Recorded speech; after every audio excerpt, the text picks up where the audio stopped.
दोस्तों आप सभी को प्यार भरा नमस्कार। आज मैं आप लोगों से बात करने वाला हूँ इस वीडियो के अंदर एक इंटरेस्टिंग टॉपिक के बारे में।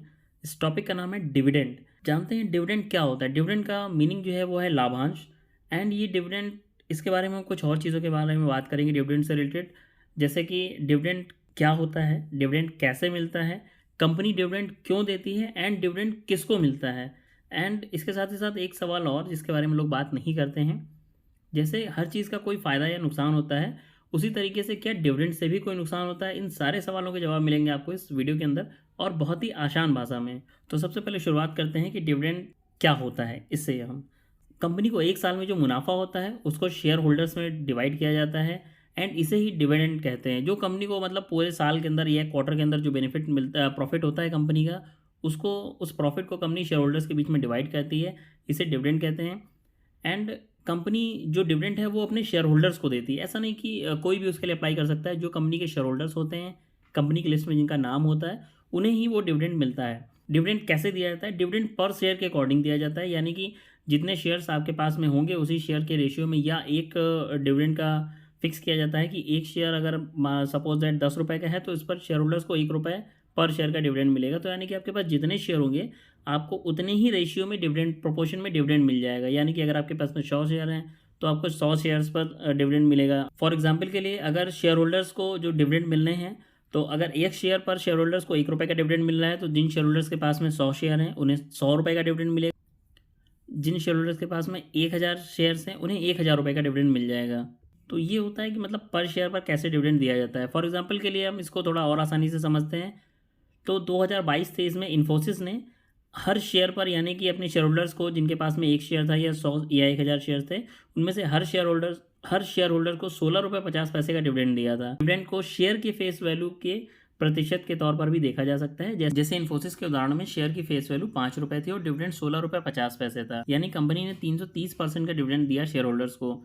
इसे कैलकुलेट करने का तरीका ये है कि 16 रुपये 50 पैसे को आप डिवाइड करेंगे 5 से, फिर जो वैल्यू आएगी उसे मल्टीप्लाई कर देंगे 100 से। मेरे बहुत सारे वीडियोस के थंबनेल्स में आपने देखा होगा, वहाँ मैंने लिखा हुआ है कि कंपनी ने शेयर होल्डर्स को 1200% का डिविडेंड दिया, 1000% का डिविडेंड दिया, 500% या 400% का डिविडेंड दिया। वो कैलकुलेशन इसी तरीके से की जाती है। हर साल किसी भी कंपनी के लिए डिविडेंड देना जरूरी नहीं होता है। अगर कंपनी को लगता है कि कंपनी को इस साल प्रॉफिट हुआ है तो वो उस मुनाफे को डिविडेंड के रूप में जो है शेयर होल्डर्स को बांट सकती है। एंड या फिर कंपनी ऐसा भी कर सकती है कि उस प्रॉफिट को शेयर होल्डर्स को डिविडेंड के रूप में बांटने की जगह वो उस पैसे का इस्तेमाल कंपनी के नए प्रोजेक्ट्स और बेहतर भविष्य के लिए कर सकती है, जिससे कंपनी और भी अच्छा ग्रोथ कर सकती है। डिविडेंड हम हमेशा मुनाफे से दिया जाए ये ज़रूरी नहीं है। इस बात को समझते हैं कि डिविडेंड हमेशा मुनाफे से ही नहीं दिया जाता है। कई बार कंपनी को मुनाफा नहीं होता लेकिन उसके बाद काफ़ी ज़्यादा कैश होता है, तो ऐसी स्थिति में कंपनी उस कैश में से भी डिविडेंड दे सकती है अपने शेयर होल्डर्स को। एंड इसमें आगे बात करते हैं, तो कभी कभी डिविडेंड देना कंपनी के लिए सबसे सही कदम भी होता है। जब कंपनी के पास कारोबार का कोई विस्तार का कोई रास्ता नहीं होता, कोई ऑप्शन नहीं होता है कंपनी कहाँ अपने पैसों को इन्वेस्ट कर सके, तो इस वजह से कंपनी के पास जो कैश अवेलेबल होता है तो उसे वो शेयर होल्डर्स को डिविडेंड के फॉर्म में दे देती है। एंड ये एक रिवॉर्ड के तौर पर शेयर होल्डर्स को देना बहुत अच्छा होता है। इससे शेयर धारकों में कंपनी पर भरोसा भी बढ़ता है। डिविडेंड के टाइप्स की अगर बात करें तो ये 3 तरीके के होते हैं। पहला है इंटरिम डिविडेंड, दूसरा है फाइनल डिविडेंड, एंड तीसरा है स्पेशल डिविडेंड। इंटरिम डिविडेंड की बात करें तो इंटरिम डिविडेंड साल में या एक क्वार्टर के रिजल्ट के बाद या एक साल के अंदर दिया जाता है शेयर होल्डर्स को।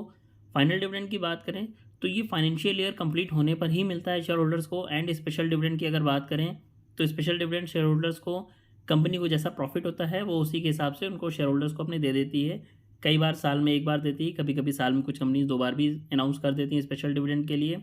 एंड स्पेशल डिविडेंड का अमाउंट समटाइम्स बहुत अच्छा है, कंपनी को होने वाले प्रॉफिट पर डिपेंड करता है। कभी कभी एक छोटे अमाउंट का डिविडेंड मिलता है। ये डिविडेंड देने के प्रोसेस के अगर बारे में हम समझें तो डिविडेंड कैसे मिलता है शेयर होल्डर्स को। डिविडेंड देने का फैसला कंपनी के एनुअल जनरल मीटिंग में होता है, यानी कि जिसे एजीएम कहते हैं। यहाँ कंपनी के डायरेक्टर्स मिलते हैं। डिविडेंड देने का अनाउंसमेंट होने के साथ ही साथ डिविडेंड नहीं दिया जाता, क्योंकि शेयर की खरीद बिक्री एक्सचेंज पर, यानी कि स्टॉक एक्सचेंज पर लगातार चल रही होती है। ऐसे में ये पता लगाना मुश्किल होता है कि डिविडेंड किसे दिया जाए और किसे नहीं दिया जाए। डिविडेंड की प्रक्रिया समझने के लिए एक थोड़ा सा मैं आसानी से आपको बताता हूँ टॉपिक वाइज, कि उसको कैसे आप आसानी से समझ सकते हैं। जैसे फर्स्ट क्या होता है कि डिविडेंड का एक डिक्लेरेशन डेट अनाउंस किया जाता है, फिर उसके बाद उसका रिकॉर्ड डेट आता है, फिर उसके बाद एक्स डेट आता है, एंड फिर आता है dividend pay out date, and फिर है कम डिविडेंड। तो इसे मैं अलग अलग आपको समझाता हूँ कि क्या क्या चीज़ें हैं। फर्स्ट मैंने बताया डिविडेंड डिक्लेरेशन डेट, ये वो डेट होता है जिस दिन कंपनी का एजीएम की बैठक होती है और बोर्ड, कंपनी का जो बोर्ड है वो डिविडेंड को मंजूरी दे देता है। रिकॉर्ड डेट क्या होती है, ये वो दिन होता है जिस दिन कंपनी अपने रिकॉर्ड को देखती है और उसमें अपने जिन शेयर होल्डर्स के नाम होते हैं उन्हें डिविडेंड देने का फैसला करती है। आमतौर पर डिविडेंड की घोषणा और रिकॉर्ड डेट के बीच कम से कम 30 दिनों का टाइम होता है। तीसरा पॉइंट था हमारा एक्स डिविडेंड डेट। तो एक्स डिविडेंड डेट या एक्स डेट क्या होता है, ये आमतौर पर रिकॉर्ड डेट से 2 कारोबारी दिन जो होते हैं उससे पहले का होता है। ऐसा इसलिए होता है क्योंकि भारत T+2 सेटलमेंट रेट चलता है, एंड साथ ही साथ अभी T+1 सेटलमेंट भी है। कुछ कंपनियों में T+2 है, कुछ में T+1 चल रहा है। तो T+2 के केस में अगर हम बात करें तो T+2 के आधार पर यानी सौदे के 2 दिन बाद सेटलमेंट होता है। तो अगर आपको डिविडेंड चाहिए तो आपको शेयर के एक्स डिविडेंड डेट से पहले उसे खरीदना होता है। एंड अब बात करते हैं डिविडेंड पे आउट डेट के बारे में। इस दिन शेयर होल्डर्स जो होते हैं उनको डिविडेंड का भुगतान कर दिया जाता है, यानी पेमेंट कर दिया जाता है। कम डिविडेंड, एक्स डिविडेंड डेट तक शेयरों को कम डिविडेंड कहा जाता है। ऐसे इसे हम ऐसे समझ सकते हैं। थोड़ा ये मैंने कोशिश की आपको आसान भाषा में समझाने के लिए। एंड ये जो डिविडेंड होता है ये कहाँ और कैसे मिलता है? मोस्ट ऑफ कंपनी जो डिविडेंड देती हैं वो आपको कैश के फॉर्म में देती हैं, जो कि आपके जो आपका अकाउंट लिंक होता है डीमैट अकाउंट के जरिए, उस अकाउंट में वो आपका पहुंच जाता है, यानी कि सीधे आपके बैंक अकाउंट में वो पैसा ट्रांसफ़र कर दिया जाता है पर्टिकुलर डेट के ऊपर। अब इसके आगे समझते हैं। जब शेयर एक्स डिविडेंड हो जाता है तो उसकी कीमत आमतौर पर डिविडेंड की राशि के बराबर में गिरावट आ जाती है। जैसे मैं ये अगर कहूँ आपसे कि डिविडेंड से क्या नुकसान होता है, तो अगर आप उस नुकसान को थोड़ा सा समझना चाहें आसान भाषा में, नुकसान तो नहीं कहेंगे लेकिन एक वो पार्ट होता है जो उतने हिस्से से कट कर दिया गया तो जो बचा उसको।